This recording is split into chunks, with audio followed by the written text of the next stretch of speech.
Hello everyone and welcome back to our new video. So the Waze widget lets you start navigation with one tap.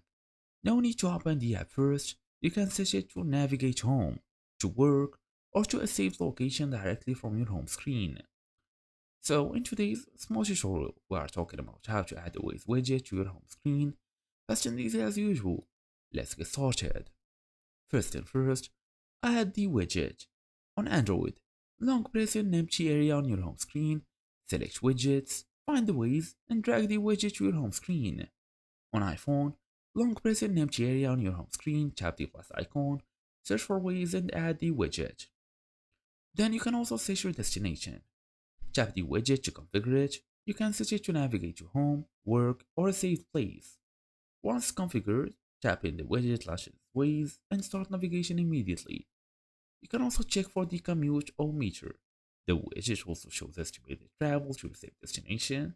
This helps you decide when to leave. So basically, it's all about settings, checking whatever you like, and all of this. Anyway, you can also pick reminders, check pen drives, and all of this can be accessed through the settings menu. Okay, I'm gonna go ahead and open Waze. Go through this menu here, then all the way to settings.